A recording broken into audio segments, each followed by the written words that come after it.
Every time I hear someone, either from the left or the right, or even the center, claim that social programs, economic safety net programs, welfare, socialist, or even the roads or highways or any sort of government infrastructure is socialist.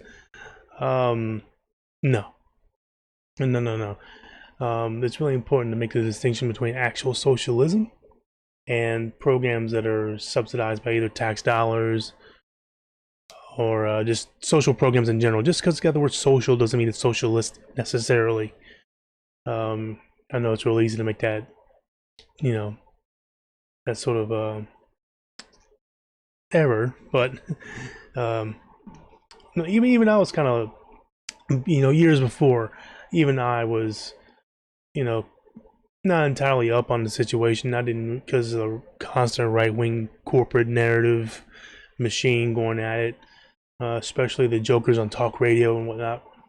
Um, Always conflating socialism with social programs and shit like that. So I didn't know any better. So I had to do something called read a dictionary and read up on some material. And it turns out, socialism is actually about the workers owning the means of production, either nationally or in a enterprise or a single enterprise, or is when there's no private properties allowed to exist for business to make money. I mean, you'll still have personal property for your house, your car, your toothbrush. That's your personal property. What private property means under socialism is property that's used for capitalistic means. You know what I mean? Because capitalism is when the private person or entity owns that means of production. It always comes down to the person, because the person, the entity that owns that business usually ends up being a person.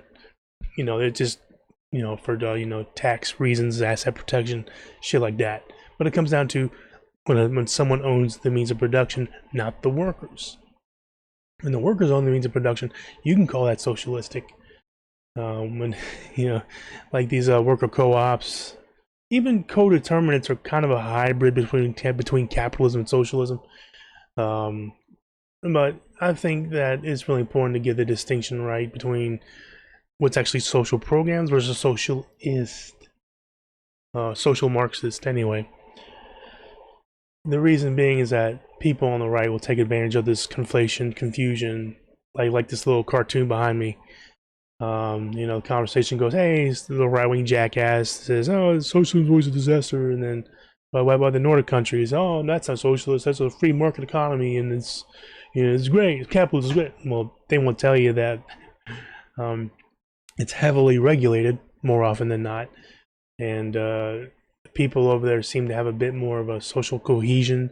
The super rich that are over there are not as bad as the super rich in America, who just don't give a fuck about the proletariat. They seem to have a bit more of a close-knit community over there, quite a bit more than what we have in America. But then lastly, the jackass says, oh, you want what they want? That's something, that's socialist. The conversation keeps going over in circles and circles and circles. Like, jackass, do you understand what socialism is? Define it real quick. Oh, does it when the government does stuff with taxes? Wrong. Try again.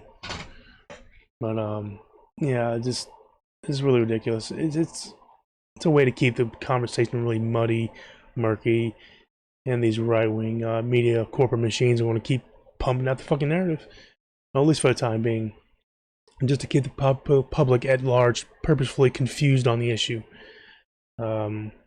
Socialism to me, at least modern socialism to me, means democratizing the workplace, democratizing the economy, and making sure that the people at the bottom have some say, at least, in what goes on at their particular workplace, where they're making the production through their means. Understand? But yeah, I thought I'd make a short little video here. This because I'm hearing this more and more and more from various social media outlets and whatnot.